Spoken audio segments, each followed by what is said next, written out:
Ánimo. Bueno, vamos a informar como todos los martes sobre la situación de salud en el país. Quiero manifestar, expresar mi pésame a los trabajadores, a los amigos, a los familiares de Agustín Rodríguez Fuentes, secretario general del Sindicato de Trabajadores de la UNAM, que falleció. Agustín lo conocí y estuvo como dirigente durante varios años del sindicato de la UNAM y siempre una postura de defensa de los trabajadores y al mismo tiempo de conciliación. Entonces, un abrazo a todos sus seres queridos. Vamos a comenzar. El día de hoy, como ya afortunadamente, esa es la noticia, afortunadamente está bajando la pandemia, pues ya no consideramos que era necesaria la participación de la maestra Delfina Gómez Álvarez, porque hay normalidad en las escuelas, no ha habido ningún problema de nada. Lo mismo en el caso de Marcelo, que nos ayuda para todo lo que es el abasto de vacunas, pero lo cierto es que ya tenemos vacunas suficientes. Podría decirles que están garantizadas las vacunas para todo el año, las vacunas de refuerzo. Ya tenemos adquiridos los lotes que nos harían falta para el refuerzo y pagado además por adelantado, o sea, no tenemos problema. Y por lo mismo, como ya están las vacunas en sitio, pues tampoco va a participar el general secretario Sandoval, que nos ayudan en la logística y en la distribución, porque no tenemos ahora que informar sobre distribución de vacunas, porque ya lo que se tiene está en los estados. Entonces, por eso, nada más, el doctor o los doctores están aquí con nosotros para informarnos de cómo vamos. Adelante. Con su permiso, señor presidente, muy buenos días a todas, todos ustedes. Los saludo con el afecto de siempre. Y como ustedes ya oyeron, es oportuno tener esa visión de la pandemia, que bueno, de la vacunación, pero no podemos olvidar y por lo tanto continuamos con el compromiso de estar informando sobre los medicamentos adquiridos por el sector salud para nuestro país. Y como pueden ver en la imagen, y ustedes ya conocen los elementos de la compra consolidada, ahora se han distribuido 646 millones de medicamentos y material de curación. En la siguiente se muestra que entre febrero y marzo recibiremos 137.205.597 piezas derivadas de la extensión contractual de las compras del 2022, con lo que se garantizará el abasto del primer semestre. La compra del INSABI y de la UNOPS garantizarán un abasto mayor del 95% de las claves solicitadas para el primer semestre. Asimismo, en la siguiente pueden ver ustedes que en los últimos 7 días se entregaron 9.115.299 piezas de medicamentos y de material de curación, estando en tránsito 7.963.954 piezas. En la siguiente, durante la semana del 13 al 19 de febrero, se distribuyeron 344.450 piezas de equipo de protección personal en 6 entidades. Así, la distribución acumulada en el primer bimestre de este año es de 2.868.986 piezas. Por otro lado, en la siguiente pueden ver que el INSABI, con la suma de las 28 entidades federativas del plan de distribución de la última milla y con ayuda de Sedena y Birmex, distribuyeron en los estados de México y Veracruz 246.684 piezas para abastecer 554 unidades de salud. En las siguientes imágenes también informamos sobre medicamentos. En este caso, en la primera, que COFEPRIS liberó el 10 de febrero cerca de 14,000 piezas de medicamentos para el cáncer, fabricados en Argentina, 13,293 de ciclofosfamida y 626 de topósido, todas de calidad, seguras y eficaces. Y por último, en la siguiente les comunico que del 12 al 18 de febrero se prepararon 2,603 mezclas oncológicas para pacientes del Instituto Nacional de Cancerología, del Hospital Juárez de México y del Instituto de Enfermedades Respiratorias. En siguientes días se sumarán a esta unidad de mezclas de medicamentos, el Hospital General de México, para así completar lo que es en la zona metropolitana y cercanías la preparación de estos productos, donde se suman diferentes antineoplásicos de acuerdo a la enfermedad y antibióticos, así como suplementos para alimentación nutricional. Muchas gracias. Con su permiso, maestro. Vamos a comentar sobre la epidemia. Como ya señala el presidente, las noticias han sido muy positivas durante ya un mes consecutivo, con reducciones en la intensidad epidémica y con avances muy sustanciales en la cobertura de vacunación, particularmente en los refuerzos, donde estamos teniendo una gran velocidad de aplicación. Si me pasan la primera, vamos a visualizar hoy con cierto detalle, aprovechando que tenemos un poco más de tiempo, cada entidad federativa, cómo ha estado la epidemia en cada entidad federativa. Vamos primero por el panorama general nacional. Esta es nuestra misma curva epidémica de agregación semanal, solo que ahora la pusimos en forma de columnas en vez de línea, pero es la misma idea. Como pueden ver ustedes, la altura o la cantidad, no, si me permiten me paso para allá, como van a ser varias curvas. Muchas gracias, con su permiso. Aquí lo que quiero aprovechar para hacer notar es las 4 curvas epidémicas, los 4 ciclos de epidemia de COVID-19 en México, y en esta ocasión aprovecho para que ustedes visualicen lo que en su momento destacamos como una curva plana. No quisiera perder la ocasión de que la vuelvan a visualizar 2 años después, cuando hablamos de que aplanamos la curva en el inicio de la epidemia. Esta curva es evidentemente más plana que cualquiera de las otras 3, no se diga la más reciente. ¿Cuál fue en su momento la importancia estratégica de este aplanamiento de la curva mediante las medidas de la Jornada Nacional de Sana Distancia? El lograr ganar tiempo suficiente para acondicionar los hospitales y hacer la más grande expansión hospitalaria que haya ocurrido en el continente, según lo ha reconocido la Organización Panamericana y Mundial de la Salud. Esta curva plana fue lo que nos permitió. Vámonos al contraste con la curva número 4, segunda, tercera, cuarta, que es la de Omicron, donde tuvimos una gran cantidad de casos, pero como en su momento lo dijimos, desde finales de noviembre, cuando se conoció esta variante del virus, había signos de que iba a haber una propagación muy grande, pero poca intensidad en términos de enfermedad grave, y así se comportó, así lo fuimos anunciando cada uno de los días. La siguiente, por favor. Aquí vemos la hospitalización. Vean ustedes cómo el patrón es muy diferente. En vez de que la última curva sea la más grande, es la más pequeña. Primera curva, segunda curva, que fue la más intensa, y después tuvimos la tercera y la cuarta, y tenemos una reducción o una comparación de 82% con respecto al punto máximo de la epidemia, el momento en que nos encontramos actualmente en ocupación hospitalaria. Nunca superó del 50% la ocupación hospitalaria nacional, porque tuvimos suficientes camas, producto de la reconversión, pero además teníamos ya una gran proporción de la población vacunada cuando llegó esta cuarta ola. La siguiente.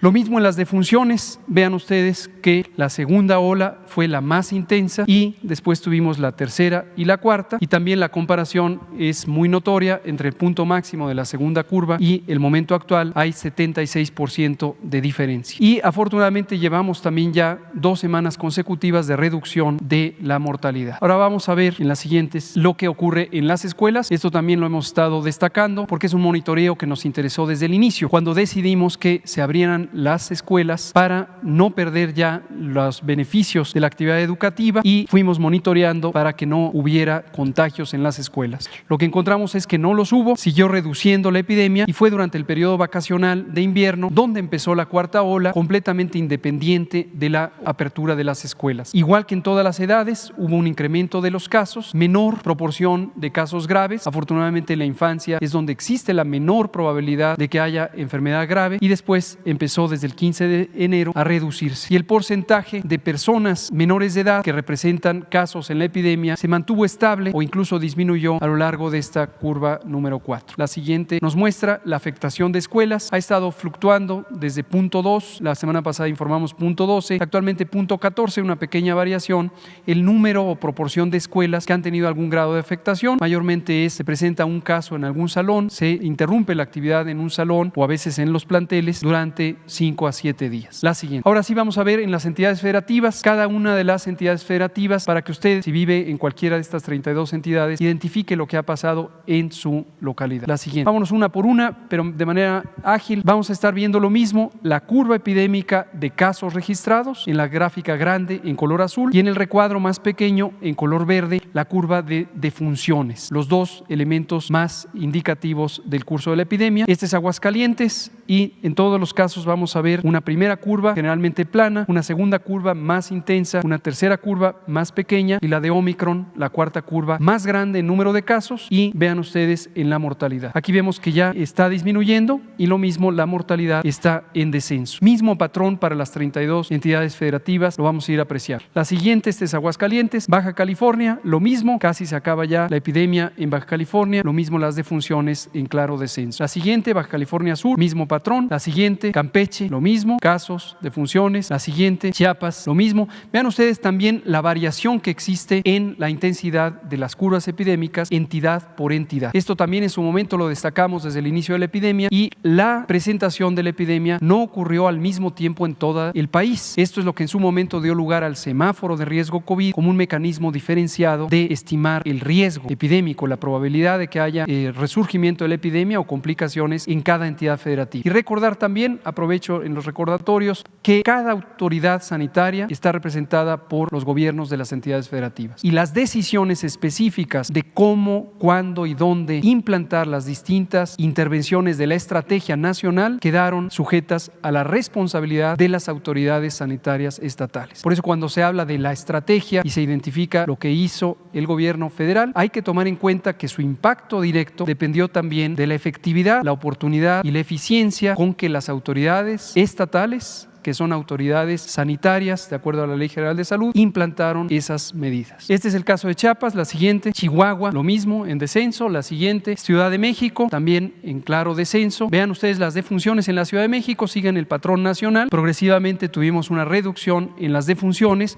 y hemos destacado la Ciudad de México como una de las entidades, quizá la que más tuvo retos para el manejo de la epidemia, pero también la que tuvo el más amplio programa de salud en las localidades, y también la primera que logró la cobertura absoluta de vacunación y que tuvo la más amplia campaña ahora con los refuerzos, que hasta el momento sigue siendo la puntera. La siguiente, Coahuila en descenso. La siguiente, Colima, lo mismo. La siguiente, Durango. La siguiente, Estado de México, Guanajuato, Guerrero, Hidalgo, Jalisco, Michoacán, Morelos, Nayarit, Nuevo León, Oaxaca, Puebla, Querétaro, Quintana Roo, San Luis Potosí, Sinaloa, Sonora, Tabasco, Tamaulipas, Tlaxcala, Veracruz, Yucatán y finalmente, pero no menos importante, Zacatecas. Las 32 entidades federativas con una reducción drástica de la epidemia, prácticamente de salida en todos los casos, y con reducción también muy significativa de las defunciones. La siguiente, la estrategia de vacunación sigue avanzando. La siguiente, en esta última jornada de ayer para hoy tuvimos 510,000 dosis aplicadas, pero también quiero destacar aquí, esta es la cifra de millón. Vean ustedes, esta es la altura de 1 millón. Durante varios periodos hemos tenido 1 millón de dosis o más. En la semana más reciente tuvimos 3 días, martes, miércoles y jueves, con arriba de 1 millón de dosis aplicadas, principalmente los refuerzos, y un promedio nacional de 820,000 dosis al día. La siguiente, ha mantenido siempre su ritmo ascendente la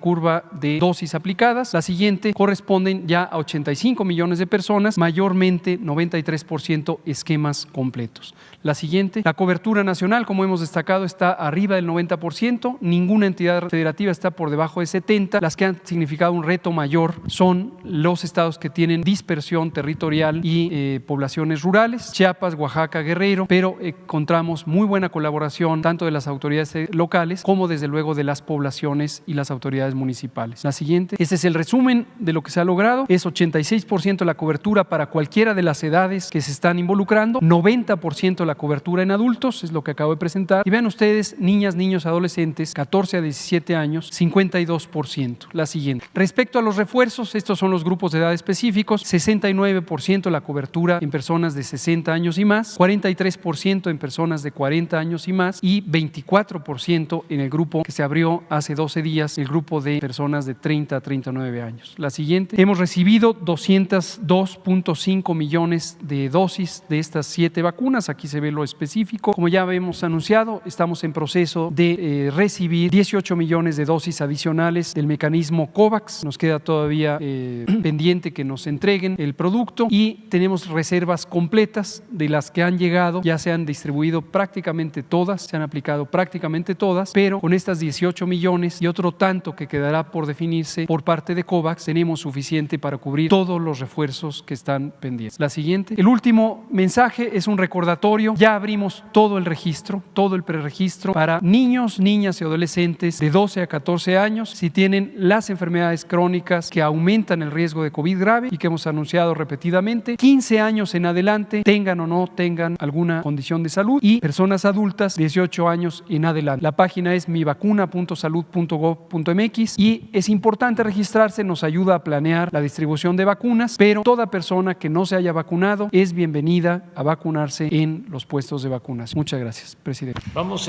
de este lado, porque ayer estuvimos las dos compañeras, 3, 4, 5, pues, y queda pendiente, 6. Buenos días, presidente. Hans Salazar, de Noticiero en Redes. Preguntarle, el día de ayer ya hubo una auditoría respecto a esta empresa estadounidense donde se acusaba el conflicto de interés con respecto a su hijo. Sin embargo, ya está descartado esto por parte de la empresa, ya de hecho se ha hecho una auditoría, ya se expresó el día de ayer esto, y sin embargo, bueno, hay una insistencia mediática por parte de los interesados que han estado acusando lo contrario. Sin embargo, a pesar de que se han dado pruebas muy concretas, por ejemplo, el propio contrato de esta casa, el tema de los pagos, etcétera, sigue insistiendo todo este tema. E incluso se habla de que no se ha variado en esto, sin embargo, se insiste. Yo preguntaría, presidente, en todo este tema de lo que sigue esta andanada mediática, porque es una clara andanada mediática en contra, ya se ha expresado aquí, con fines no meramente periodísticos, sino incluso de no sustentar, de inferencias, así como se lee. Ya eso es una palabra que es más común actualmente en la parte de los medios, y que son medios masivos, son periodistas que han tenido ya un papel muy concreto de estar golpeando directamente. Pero también aquí está el entramado de un conjunto de organismos, incluso internacionales. Permítame, y aquí ya también se ha mencionado, la USAID, que depende del Departamento de Estado de Estados Unidos, que directamente está financiando, o por lo menos hay elementos que comprueban este financiamiento a Mexicanos contra la Corrupción, así mencionado, del señor Claudio X, y que tiene el vínculo con el señor que le llaman Lord Montajes. Ahora bien, hay otras organizaciones como NED, Atlas Network, Cato Institute, que han estado también inherentes al tema de la política nacional. Por ejemplo, han venido conferencistas claramente con una tendencia ultraderecha, claramente con una tendencia opuesta al signo del propio gobierno de la Cuarta Transformación, en donde han estado inmersos. Usted ya ha pedido también información respecto al origen de estos recursos, a que se informe. Sin embargo, este tipo de organismos siguen operando.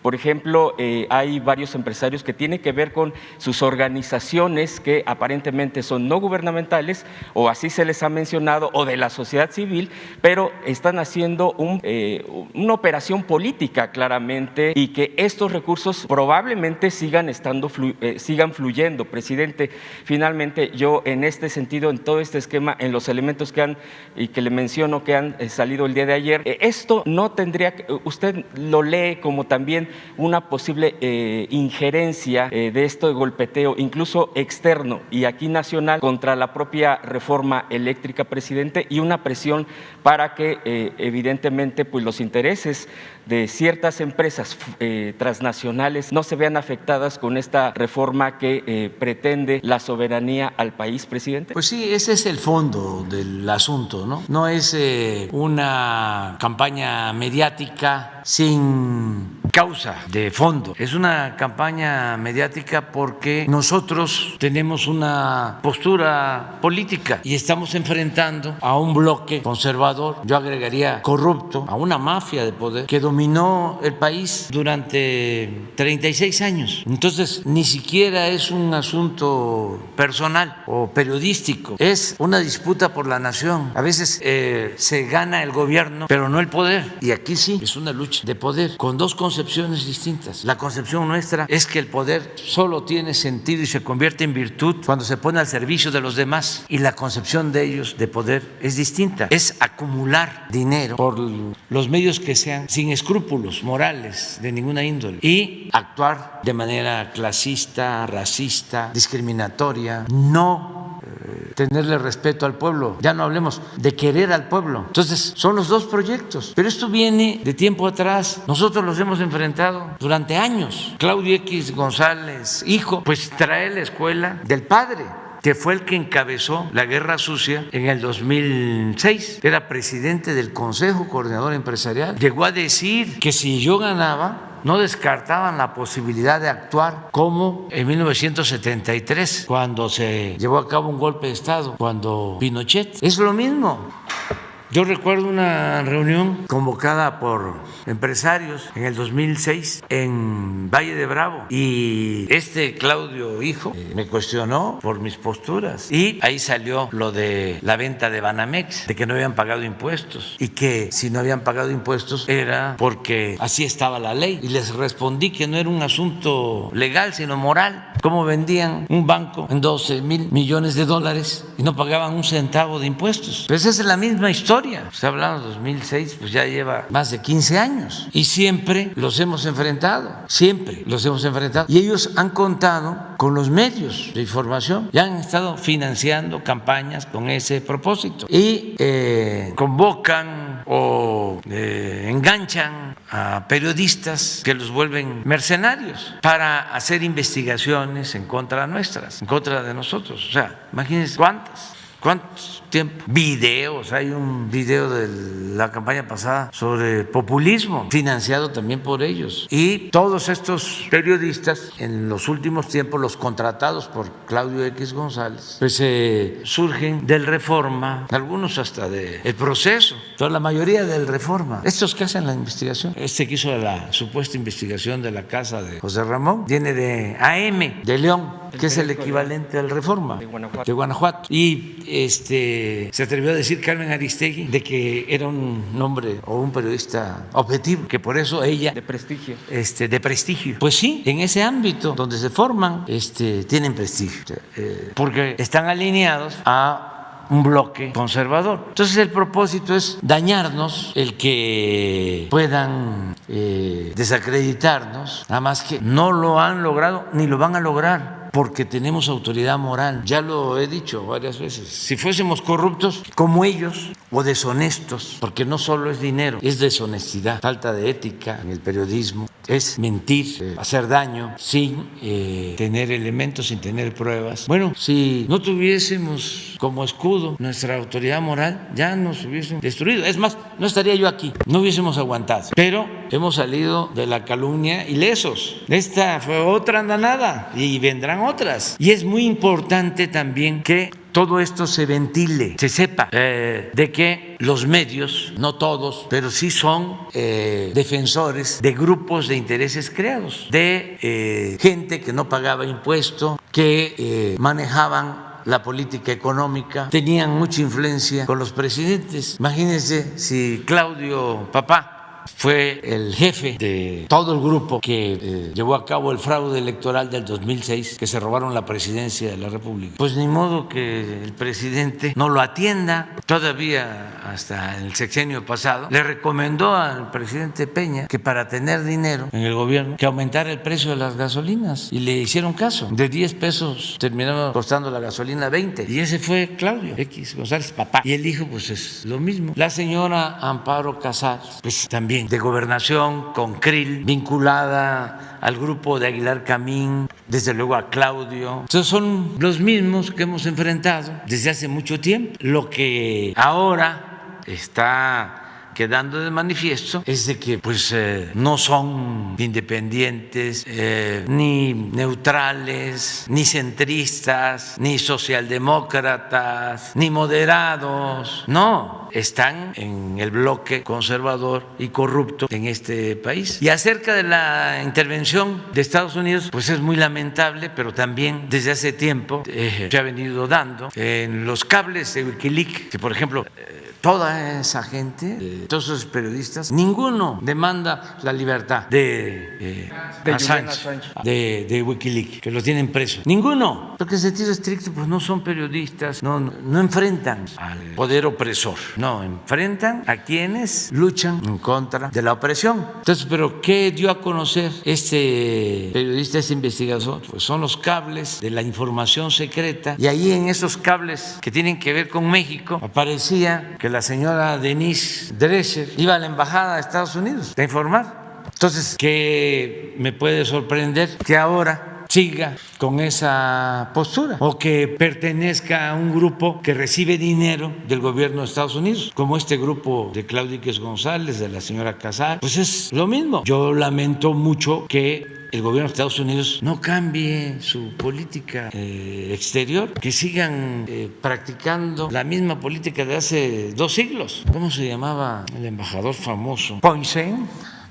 Se van a cumplir 200 años de que comenzamos con la relación o el reconocimiento de las relaciones entre Estados Unidos y México. En este año se cumplen 200 años. Y Poinsett era embajador de Estados Unidos en México y se metía a la política interna. En ese entonces los partidos eran las logias masónicas y habían 2 logias, la yorquina y la escocesa. Y Poinsett, pues desde entonces tenía una representación del gobierno estadounidense. Pero bueno, ya pasó tiempo. ¿Cómo va a ser lo mismo? Yo no estoy tratando este asunto de manera sistemática porque la verdad me apena. Son de estos asuntos que dan pena ajena. Como en cuestiones fundamentales como el tratado comercial, la integración económica, comercial de América del Norte, ¿cómo voy a tratar esos importantes temas para las naciones con el dinero que le dan a Claudio X González y a la señora Casal? O sea, es rebajarse como gobiernos y como naciones. Ojalá y pues se haga una revisión de esas políticas. Es lo mismo del señor Ted Cruz. ¿Cómo se llama?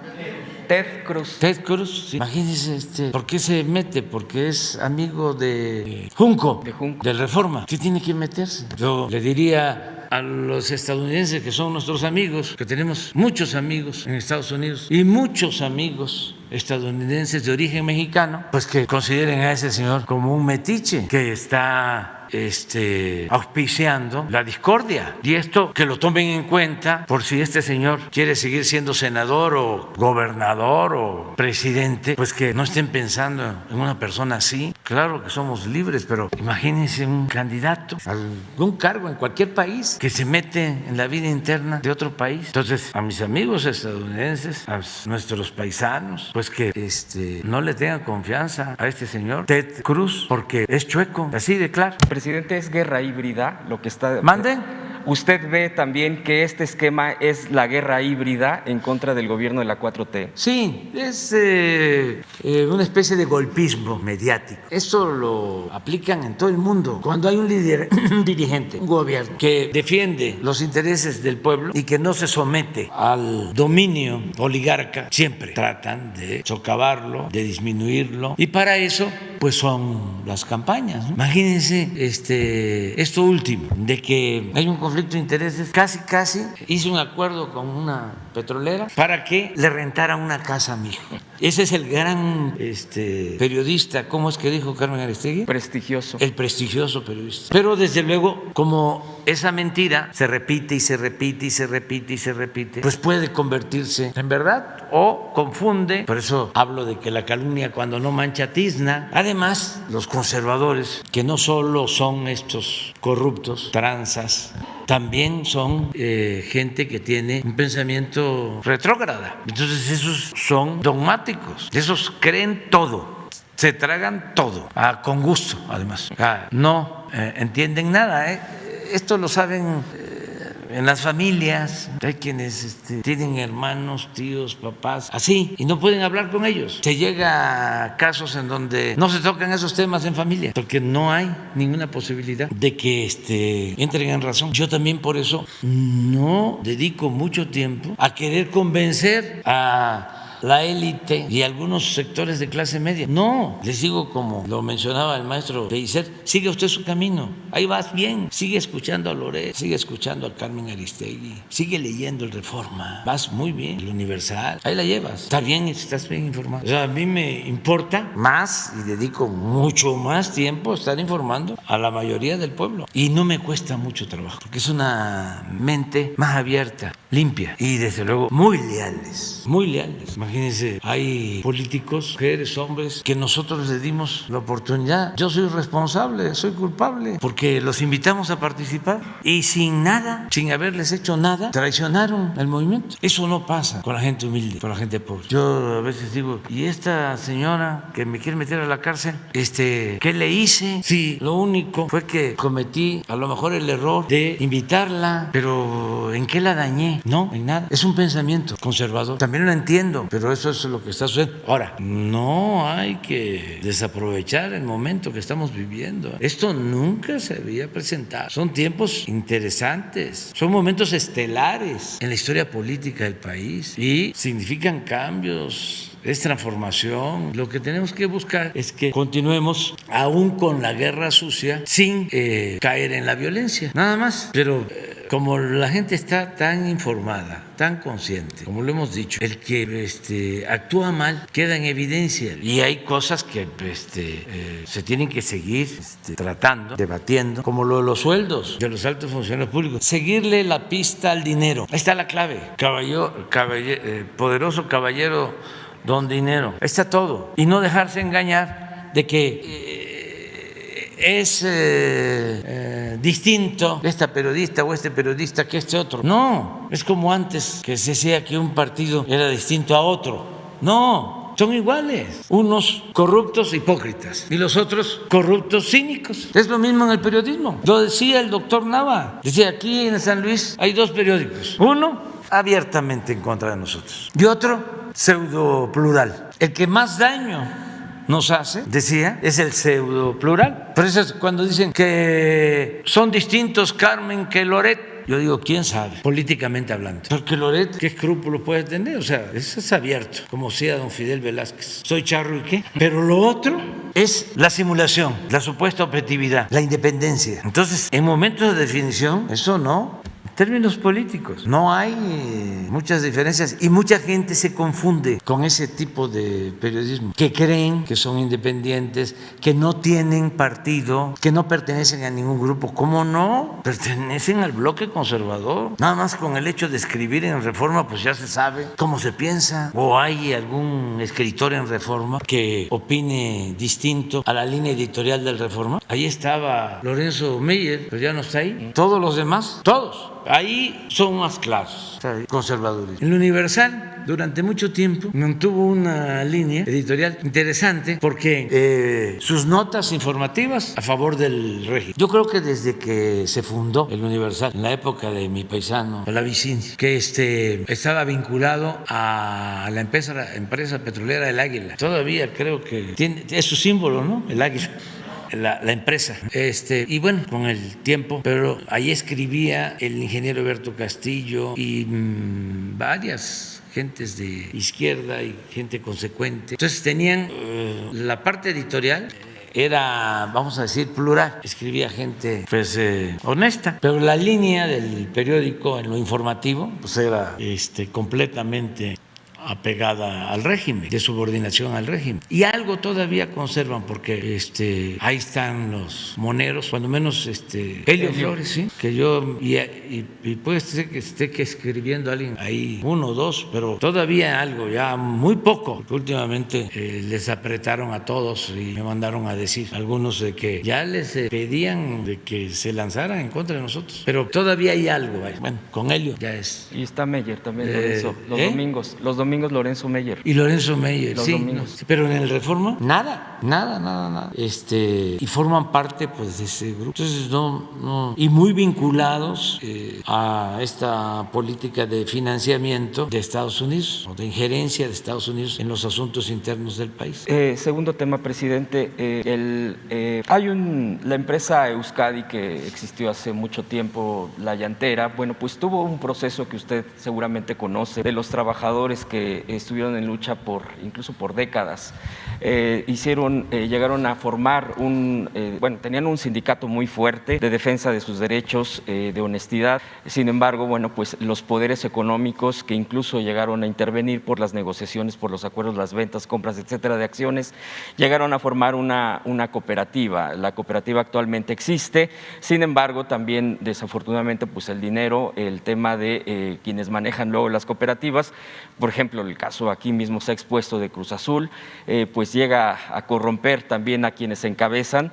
Ahí incluso le han entregado, entiendo yo, escritos a usted en sus propios recorridos. Esto está en la sede allá en el estado de Jalisco, en el Alto de Jalisco, el que encabeza y que están acusando, señalando más de 300 trabajadores de esta cooperativa, integrantes a Jesús Torres Nuño, que es quien ha estado manejando pues todo lo que tiene que ver con los recursos, los inmuebles, una serie de propiedades que no es poco, no es menor, es bastante grande, e incluso posibles desvíos en los recursos de la propia cooperativa, por ejemplo, en el tema de las aportaciones al IMSS, de las cuotas. Ellos tienen elementos y documentos al respecto de tener evidencia de posibles desvíos. Entonces, aquí lo que se está pidiendo, y repito, ya le han entregado peticiones al tema, es que está atorado esto en la Junta Federal de Conciliación y Arbitraje.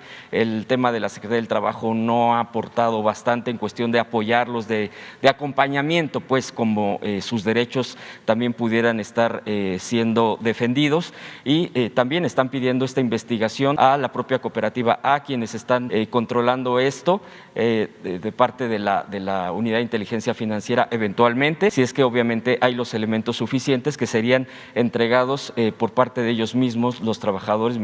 Entonces, presidente, yo le preguntaría si pudiera ser, si usted está enterado de esto, entiendo, le digo que le han entregado documentos, y si esto se pudiera estar procediendo por parte del gobierno federal de acuerdo a sus facultades. Bueno, se lo encargamos a Pablo Gómez. Pudiera que recibir los reciba directamente a los cooperativistas. Se ponen de acuerdo con eso. Sí. Directamente con Pablo Gómez. Y por último, presidente, ya no es pregunta, yo ya he hecho mis preguntas, pero sí creo que así como aquí y lo digo con todo respeto a mis compañeros, que obviamente podemos tener diferencias, aquí se han expresado en el espacio de la mañanera, diferentes voces de mis compañeros, tenemos diferencias, pues de dónde venimos, los medios, etcétera.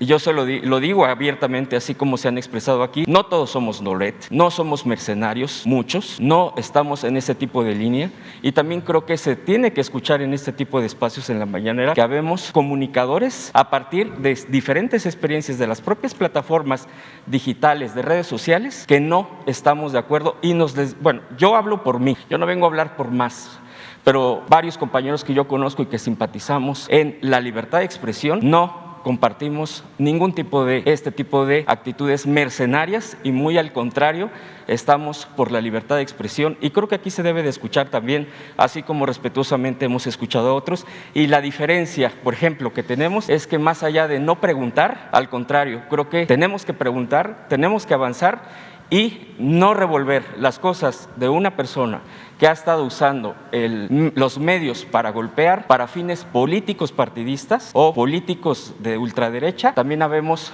otro tipo de comunicadores que estamos abriendo otro tipo de espacios, presidente, y por eso solamente lo expreso aquí, solamente que quede obviamente pues escuchada esa voz. Gracias, presidente. Sí. Mire, nosotros sí sabemos distinguir, la mayoría de los periodistas no tiene nada que ver con lo que estamos hablando. A ver, que levanten la mano quienes conocen a Claudio X González. Es otra cosa, es otro mundo, eso es arriba. Y pues no tenemos nada nosotros en contra del periodismo, que es un noble oficio. Estos son intereses. Y de manera muy especial, además de los que abiertamente actúan como mercenarios, que les pagan para eso. Por eso me interesa en que den a conocer cuánto ganan, que nos vamos a ir de espalda. Les puedo probar que hay quienes reciben 15 millones de pesos mensuales, pero ellos mismos lo podrían decir. He estado hablando de Jorge Ramos, de cuánto gana León Krause. ¿Y por qué lo señalo a ellos? Porque están enfrentados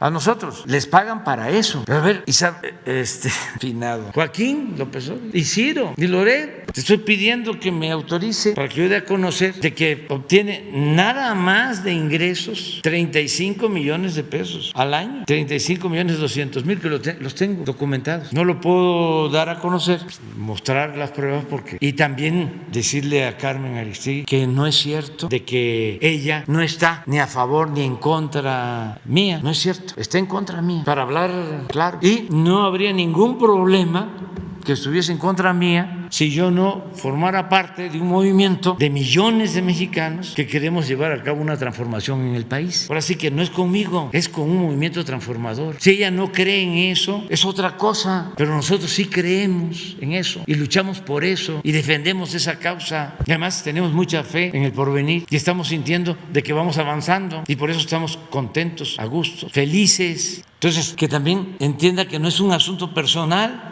que ella tiene un pensamiento y está sin duda alineada al bloque conservador y nosotros estamos en contra de ese bloque conservador que consideramos ha sido el causante de las desgracias de la mayoría de los mexicanos. Así, pero con los periodistas de ninguna manera. Miren, yo llegué a vivir al Palacio porque aquí vivió y murió Juárez y vivo en un departamento y les diría modesto para como vivían antes. Sí, es un palacio, pero yo ocupo un departamento que tenía de descanso Calderón y Peña. Como yo en campaña hablé de que quería vivir aquí, cuando visité al presidente Peña, ya siendo presidente electo, me dijo, mire, le voy a enseñar. Ya me mostró el departamento. De ahí vivo. Me costó un poco de trabajo convencer a Beatriz. Pero bueno, lo primero que hice fue separar el área histórica y con muebles de Hacienda, sin comprar nada. Hicimos la primera sala de juntas, no la sala de junta histórica, donde aprendieron al presidente Madero, que mañana lo vamos a recordar, ni el despacho, sino en la parte que manejaba el Estado Mayor, vamos a decir ya impactada,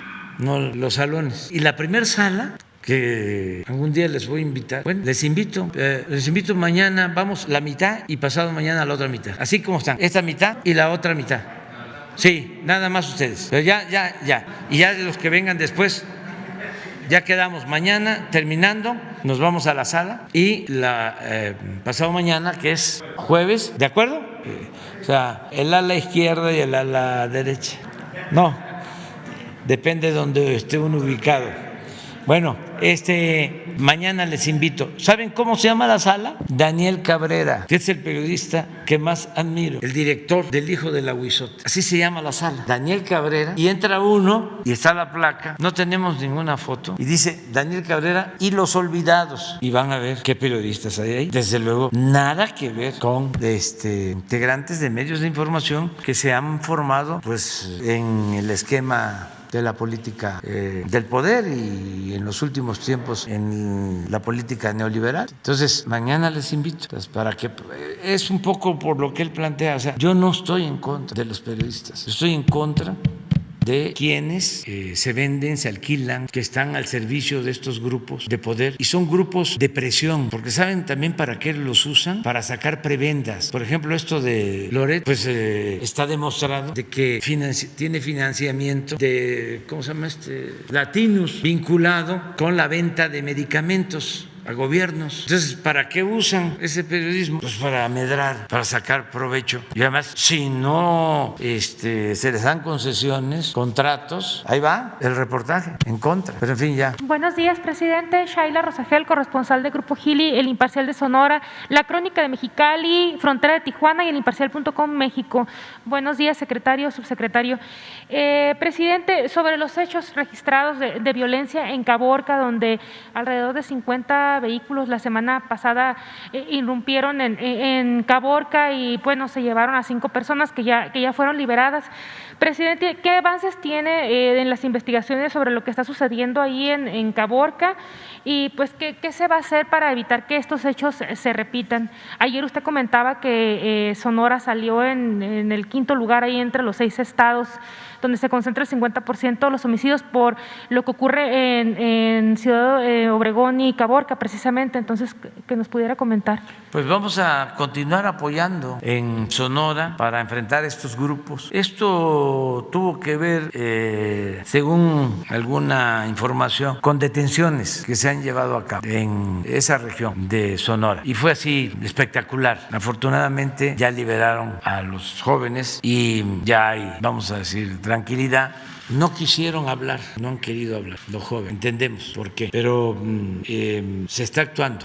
En Caborca y también en Cajeme, en toda la región estamos trabajando. Y sí, en los últimos tiempos estaba en 5º lugar Chihuahua y en 6º Sonora. Sí, y ahora pasó a estar entre los 6 con más violencia. Sí, lo tenemos registrado, eso estamos trabajando. Decirle a la gente de Sonora que no vamos a dejar de actuar y de apoyar. Gracias, presidente.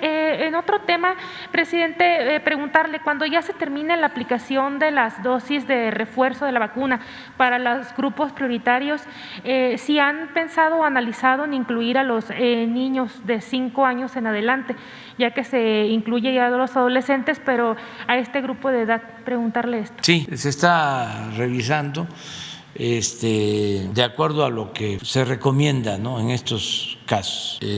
Hay manejo politiquero de un partido que está promoviendo amparos para que se vacunen. No hay ningún problema. Nosotros, si un juez decide que se tiene que vacunar a un niño, lo hacemos. Hay ciertas advertencias. Yo creo que Hugo podría explicar más sobre riesgos y estamos cuidando que sea de conformidad con el protocolo de salud, lo que recomienda la Organización Mundial de la Salud en estos casos, y que la vacuna se utilice bien para todos, pero que se aplique a los más vulnerables, a los que pueden tener más riesgos. Esa es la política. Pero tú podrías explicar.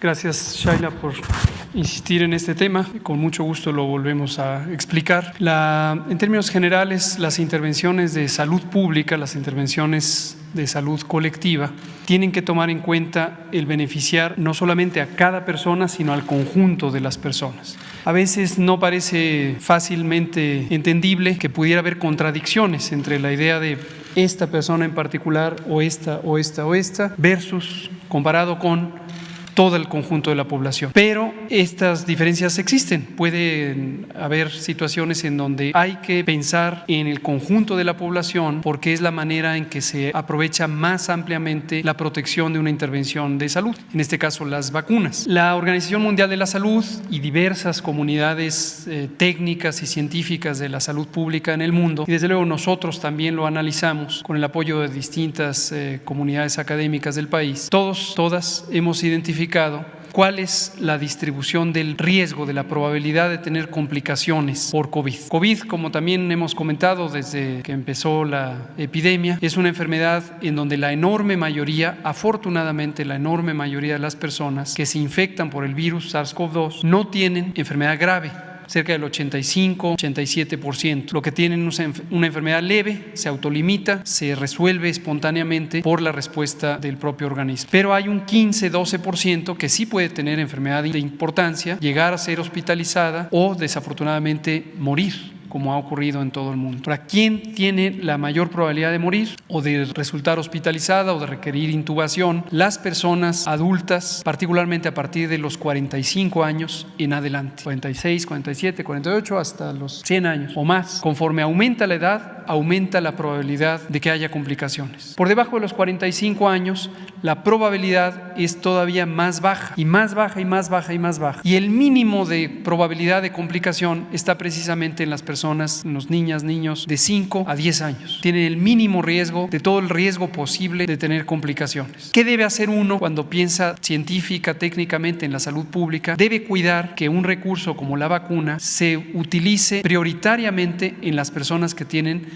la mayor probabilidad de complicarse, porque cuanto más pronto uno proteja a esas personas, más pronto uno disminuye el peligro y más ampliamente disminuye uno el peligro. Si por presión social o por interés de grupo uno empezara a dispersar el esfuerzo en México, en cualquier otro país, entonces no se lograría el impacto que se puede tener de una intervención como la vacunación contra el virus SARS-CoV-2. Nunca hemos tenido resistencia u oposición a proteger a nadie. Nos interesa que todos, todas estén protegidos. Pero efectivamente la distorsión que se ha hecho en los medios, desafortunadamente a veces eso crea un cerco informativo y la población se confunde porque le dan información falsa, torcida, distorsionada. Nos quieren hacer aparecer como que somos Herodes casi, que no queremos a los niñas y niños. Eso es absurdo, eso no tiene ningún sentido. Pero tenemos que cuidar que el beneficio sea el más grande. Entonces, en este momento seguimos priorizando a los grupos de edad que tienen el mayor riesgo, como lo definimos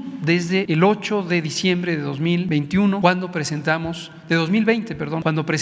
aquí el programa de vacunación. Y esto es exactamente compatible con lo que hasta este minuto recomienda la Organización Mundial de la Salud, la Organización Panamericana de la Salud. Y si ustedes revisan los planes o las estrategias de vacunación de la mayoría de los países, van a encontrar la misma lógica técnica. Ahora, un último elemento, el jurídico. Efectivamente, esta intención de desvirtuar, de pervertir, de sabotear las estrategias de salud pública o las políticas de interés colectivo por personas en lo individual tiene doble componente. Hay una parte que quiero volver a destacar, como lo hemos hecho muchas veces. Nos parece completamente legítimo una mamá, un papá, un abuelo, abuela, cualquier familiar que vea a su hijo de manera directa y dice: yo quiero que mi hija, mi hijo estén protegidos. Totalmente legítimo, entendible, es un sentimiento natural, muy noble. No tenemos nada en contra de eso. Lo que sí nos parece muy lamentable es que haya grupos de oportunistas que por razones económicas o por razones políticas o por lucimiento estén cazando prácticamente a personas que tienen ese noble sentimiento, familias, para estarlas estimulando a hacer estos amparos y llegar a resoluciones judiciales. Hoy es 22 de febrero, precisamente hace 3 años, el 22 de febrero de 2019, la Suprema Corte de Justicia de la Nación estableció una tesis de jurisprudencia. Esto quiere decir un pronunciamiento, una sentencia que ha sido repetida y se establece ya como un criterio general. Esa tesis de jurisprudencia, por cierto, lo he mencionado muchas veces, me llama la atención que ningún medio de comunicación le haya interesado investigar sobre qué es eso. Pero hoy es 22 de febrero, hace 3 años, la Suprema Corte estableció formalmente 2 perspectivas, 2 dimensiones del derecho a la protección de la salud. El derecho individual, que es más comúnmente identificado, y es cada uno de nosotros tenemos derecho a que se nos proteja nuestra salud en lo individual. Pero la Suprema Corte de Justicia reconoció que hay otra dimensión y es la colectiva, la grupal. Y no solo eso, sino que estableció que si en algún momento entran en contradicción lo grupal, lo colectivo, lo poblacional, tiene precedente. Precisamente porque también en términos jurídicos, si no hubiera un criterio general, a capricho o a capacidad de persuasión de los casos individuales, se estarían desviando las políticas, los programas, las estrategias que protegen al conjunto. Hace 3 años lo estableció la Suprema Corte de Justicia. A ver si alguien tiene curiosidad e investiga y revisa exactamente por qué también en términos jurídicos estamos procediendo conforme a la ley. Gracias, subsecretario. Nada más para precisar, mi pregunta es si cuando ya se terminen de vacunar, en vacuna de refuerzo a los grupos prioritarios, si están analizando que siguieran los niños de 5 años en adelante.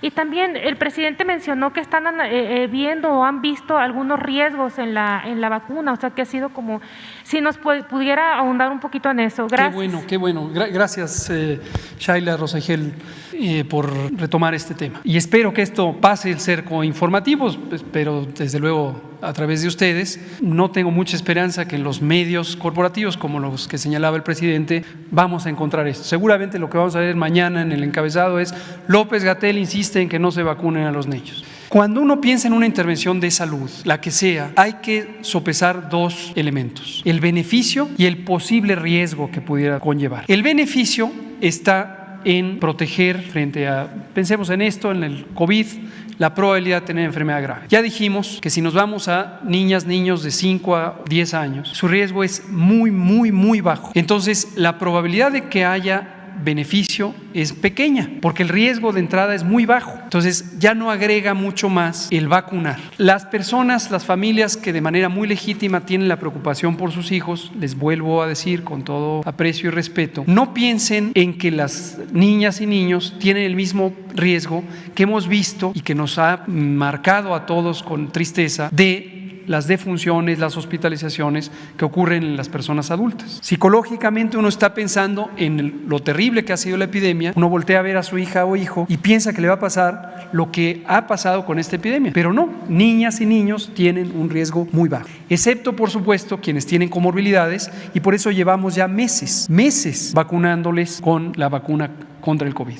Ahora, por el otro lado, cualquier producto farmacéutico puede tener consecuencias. El riesgo también es muy bajo de que haya una complicación, afortunadamente, y si no, no se utilizaría la vacuna si no fuera segura. Pero cuando uno ya piensa en el balance de riesgo versus beneficio, cuando hay un bajo beneficio, puede ser que pese más el riesgo. Algunas complicaciones, como puede ser la miocarditis, la inflamación del corazón, ocurren en probabilidad muy baja, pero si se compara con la probabilidad de que sea benéfico en una población con riesgo muy bajo, puede quedar empatado o incluso puede inclinar la balanza a decir, mejor no corro el riesgo, porque el beneficio es muy bajo, aun cuando el peligro de daño también sea muy bajo, ¿no? Respecto a la pregunta, y para no dejarla suelta, aunque la hemos abordado muchas veces, con mucho gusto lo volvemos a explicar, no tenemos resistencia a que eventualmente, si la evidencia es convincente de que se necesita esa protección en niñas y niños, pudieran llegar a ser consideradas. Desde el principio lo planteamos en el documento, vean el documento del 8 de diciembre de 2020, está planteado desde el principio. Pero eso lo vamos analizando de manera dinámica. No perder de vista que hay muchas otras vacunas que existen y precisamente no se incorporan al esquema de vacunación por las distintas realidades. Pongo un ejemplo, la vacuna de varicela, la vacuna contra la varicela o la vacuna contra la hepatitis A, esa es otra. Pero hablemos de estas dos, de varicela y de hepatitis A. La hepatitis A es una enfermedad que si da en la niñez, la enorme mayoría de personas, estamos hablando de 99%, van a tener una enfermedad leve. Ciertamente les puede causar fiebre, malestar, fatiga, tardan unas semanas en recuperarse del todo, se sienten fatigados los niños y niñas. Pero es una enfermedad leve. Si da en la edad adulta, puede dar una enfermedad grave.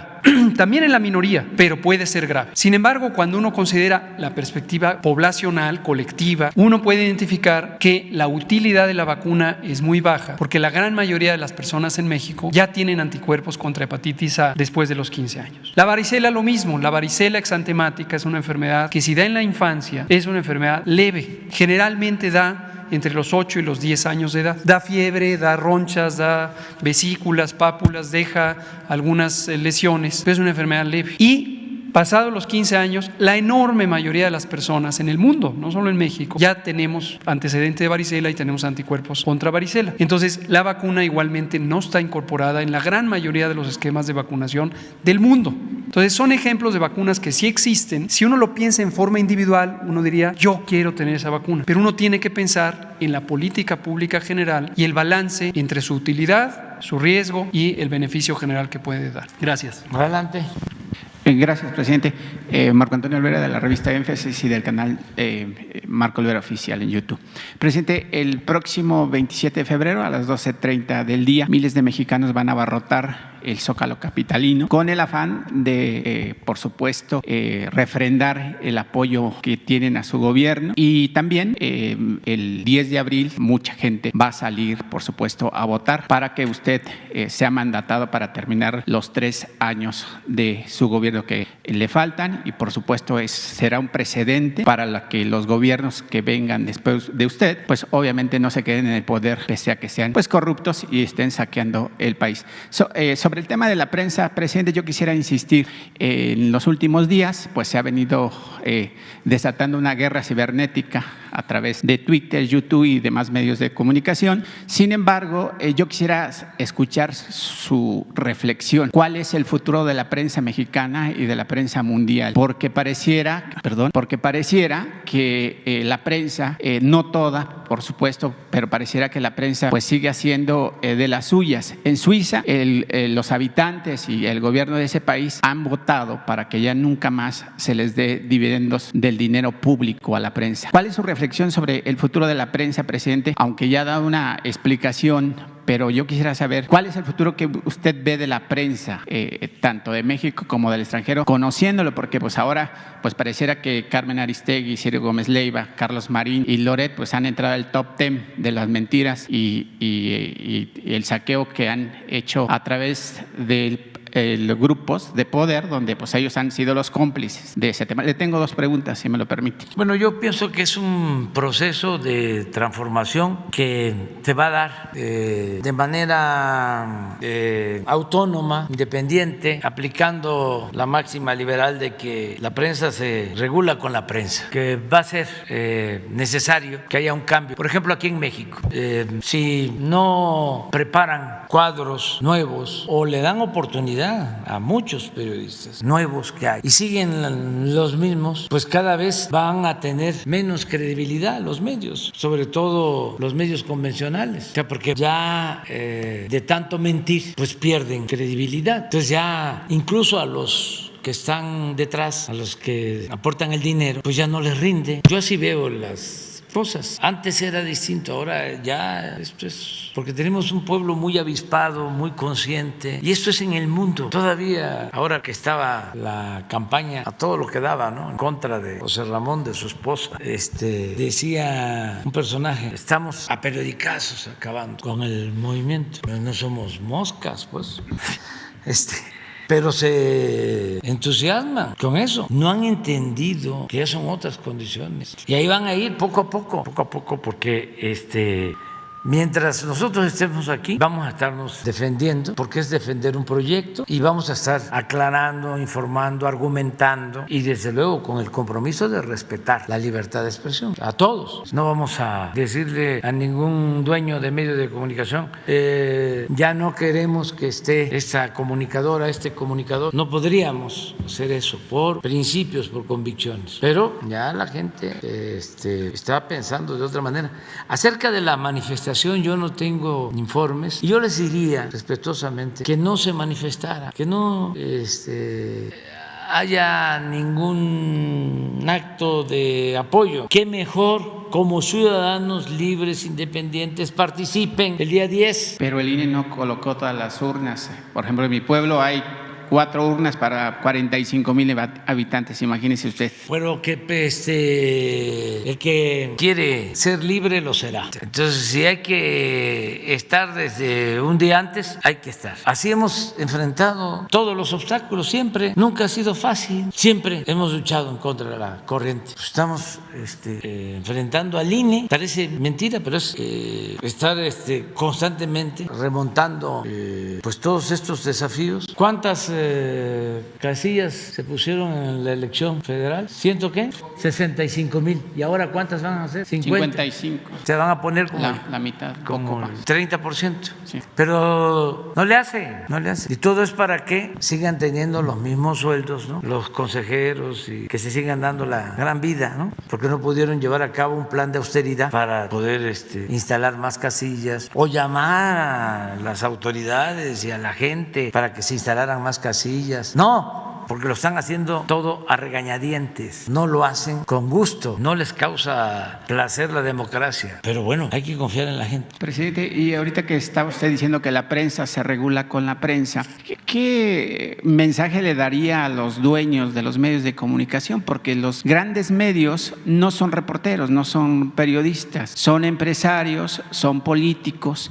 Y desgraciadamente, pues la gente que salimos a la calle a reportear, a buscar la nota, pues tienen sueldos de escasos 10,000, 12,000, 15,000 pesos, cuando los conductores estelares o los columnistas pues ganan, pues ahí tiene Carlos Loret, 35 millones. Joaquín López Dóriga, imagínese, tiene un yate de 40 millones de pesos. ¿Qué reportero aquí sentado tiene un sueldo anual, o no sé, para comprar un yate de esa cantidad? ¿Qué le diría a los medios de comunicación, a los dueños de los medios de comunicación? Porque muchos reporteros no tienen acceso al servicio médico, su casa no es propia, la rentan, muchos de ellos, otros apenas si alcanzan un crédito del Infonavit que lo terminan pagando 40 o 30 años después. Y por supuesto, muchos de los reporteros que andamos en la calle pues, son los que se llevan más el trabajo. Pues que ayuden. Nosotros estamos pensando en algo. Ahora Ahora que fui a Chihuahua, para no plagiar la idea, un periodista, Rubén Villalpando, me hizo una propuesta, tiene una iniciativa. Entre otras cosas, propone que destinemos un porcentaje del gasto de publicidad del gobierno para un fondo que permita que los periodistas tengan garantizado el derecho a la salud. Y creo que también a la pensión, ¿no? Y a lo mejor lo vamos a hacer. O sea, del gasto de publicidad del gobierno, un porcentaje se va a dedicar a eso. Y es una idea de él, pero tiene otras cosas. Entonces, en eso nos podrían ayudar los dueños de los medios, a que aporten algo para los periodistas que ganan muy poco y que no tienen seguridad social. Y a veces hasta he pensado, ¿cuántos de los periodistas machuchones viven de atacarme? Digo, ¿o cuántos reciben por atacarme? Millones. Claro. Imagínense que les pidiera yo que dieran un porcentaje para ayudar a los periodistas que ganan poco. ¿Cuánto juntaría? Pues porque para eso les pagan, porque tener un gobierno con respaldo popular a ellos no les conviene, a los potentados. Ellos necesitan o tener peleles, empleados, o gobiernos debilitados, que siempre necesiten favores de ellos. Oye, échame la mano, voy a hacer una gira y quiero que le pongas color y calor. O en tus columnas. Tenía yo un amigo extraordinario, periodista, Rodolfo Peña, gran periodista, escritor, y escribía y tenía una sección que se llamaba precisamente contracolumna. Era su contracolumna, porque lo que estaba de moda en ese entonces era la columna, y esa era la contracolumna. Lo que no tiene que ver con la politiquería, lo que prevalecía. ¿Qué dicen ahora en esta columna? Habían columnas famosísimas y que recogían muchísimo dinero. Entonces él escribía su contracolumna en donde trataba los asuntos pues que tenían que ver con los trabajadores, con el pueblo, con la gente. Otro periodismo, pero sí vamos a revisar eso y que pues les dé vergüenza. Además ya saquearon bastante, ya que entiendan que son otros tiempos, es que parece que no tienen llanadera. Ya no se va a poder seguir vendiendo las medicinas a precios elevadísimos, medicinas adulteradas, políticos vendiendo medicinas. Ya no se va a poder eso. Y no es porque estemos nosotros. Va a ser muy difícil ya que se dediquen a otra cosa. Además, lo que tienen les alcanza para vivir a ellos, a sus hijos, a sus nietos. Entonces, ¿cuántas generaciones? Ya es una enfermedad. Querer más y más y más. Que moralicen, que ayuden al país, que ayuden a la gente necesitada, que se fortalezcan espiritualmente, ayudando al prójimo, que digan ya, voy a iniciar una nueva vida. Lo pueden hacer, porque no se va a poder ya hacer lo mismo. Son otros tiempos. Yo estoy absolutamente seguro de que esté quien esté en el gobierno, ya no se van a poder cometer los abusos, los excesos que se cometían. Esto ya cambió y, como siempre lo digo, es un cambio de mentalidad. Eso es lo más difícil de lograr, pero también es lo más importante, porque cuando cambia la mentalidad del pueblo, cambia todo. Y no estoy hablando del 100%, porque ya he mencionado de que hay una minoría no tan pequeña, millones todavía, de que tienen un pensamiento dogmático, conservador, que va a ser muy difícil de que cambien. Sus hijos sí, sus nietos. Yo por eso hablo del tema, porque no estoy pensando en ya los mayores, estoy pensando en los jóvenes, aún de familias fifís, que se revelan de dónde surgió el apóstol de la democracia, que vamos a recordar mañana, de una familia de hacendados, Francisco y Madero. Su abuelo, don Evaristo, era porfirista y hasta le escribía a Porfirio ofreciéndole disculpa por la actitud de su nieto. Le decía, estamos muy apenados con usted, presidente, porque este muchacho es un loco. Le escribía, imagínense que es hasta espiritista. Y así, después en la revolución, Praxedis Guerrero era hijo de hacendados de Guanajuato y al mismo tiempo participaba en el magonismo, brillante como escritor, consecuente, defensor de los pobres. Una vez llega a la hacienda y come en la mesa con los peones. Dice una señora que pertenecía a los peones, vino muy cambiado de patroncito porque no quiso comer en la casa grande, quiso comer con nosotros. Bueno, eso era Praxedis, al grado que lo desheredaron, no querían los papás saber nada de él. Cuando lo asesinan, asesinan, cuando lo matan por un accidente además, su hermana fue la que fue por él. Entonces, no estemos pensando que los de arriba, sus hijos, sus nietos, no van a tomar el camino de las causas justas y del humanismo. ¿Por qué no? Sí, hay unos que están, pero son los de mi generación, o sea, los grandes, pero los jóvenes no. Los jóvenes son un libro abierto. Okay, gracias, presidente. Presidente, hasta marzo del 2019, en México había 4.85 millones de pymes, según el INEGI, pero durante estos 2 años de pandemia de COVID-19, que no azotó solamente a México, sino al mundo entero,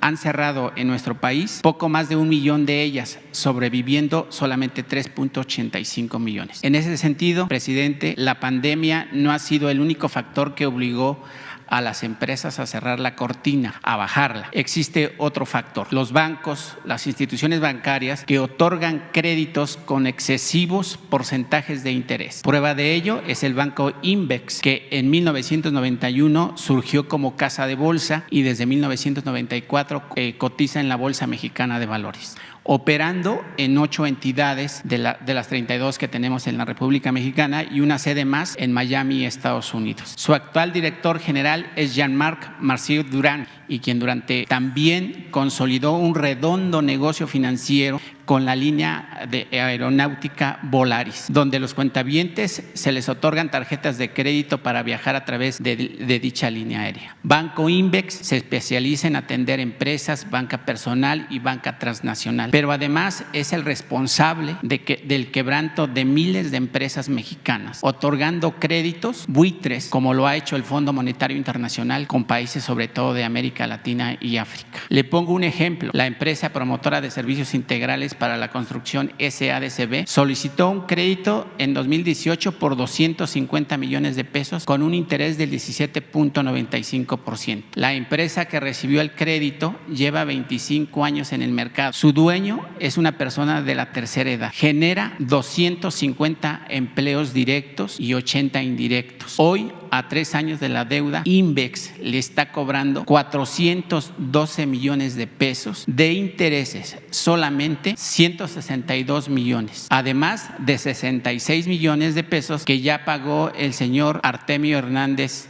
Herrera Gutiérrez, quien encabeza la mencionada empresa, que solamente dice que en estos últimos meses ha pagado los últimos 11 meses 66 millones de pesos. Presidente, este vacío que existe por parte de los bancos es por el tema del código del artículo 2111 del Código Civil Federal y los artículos correlativos de los códigos civiles de los estados que comprenden la República Mexicana.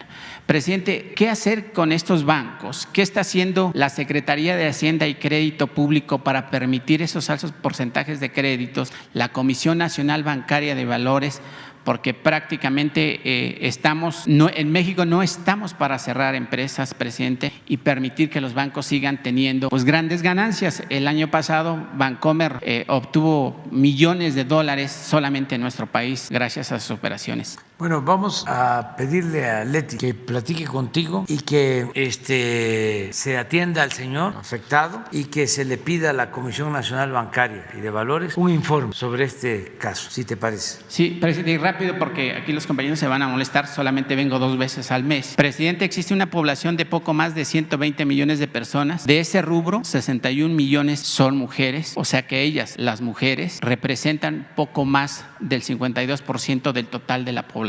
Su gobierno se ha caracterizado por ser incluyente de las mujeres, donde hoy existen gobernadoras, alcaldesas, embajadoras, cónsules, ministras de la Corte y jueces, entre otros cargos. En ese sentido, presidente, el Poder Judicial y en especial las que imparten justicia para las mujeres siguen siendo los mismos verdugos de su propio género, o sea, las mujeres, quien según un reporte del CONAVIN, 94% de los delitos que sufren las mujeres en México quedan impunes, sin resolverse, o se favorece a los maridos, novios o compañeros de vida de estas mujeres. ¿Cómo combatir la falta de justicia en su gobierno cuando ahora las mujeres son las mismas que violentan a otras mujeres, quienes favorecen a los verdugos a cambio de pagos y preventas? Le voy a poner un ejemplo de una de las miles de ellas, donde la señora Victoria Domínguez de la Sierra está siendo víctima y despojada por la juez séptima en materia de lo familiar de la Ciudad de México,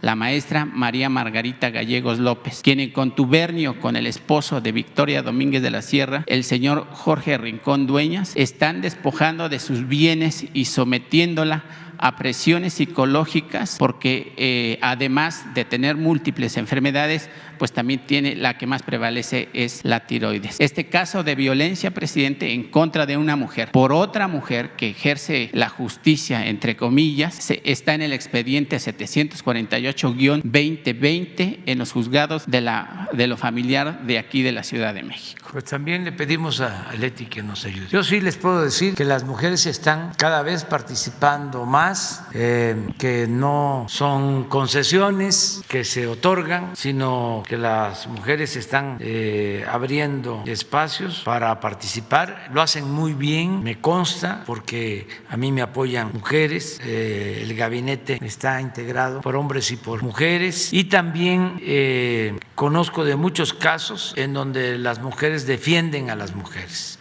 Muchos.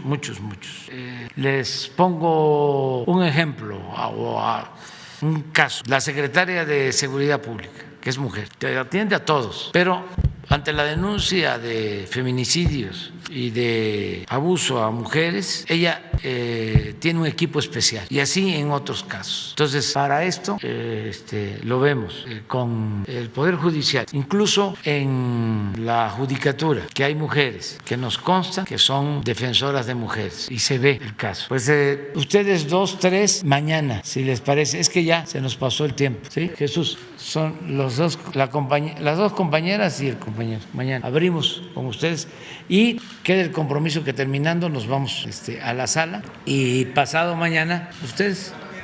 Esta es la sala. Es que no, pero no se alcanza. No, pero mañana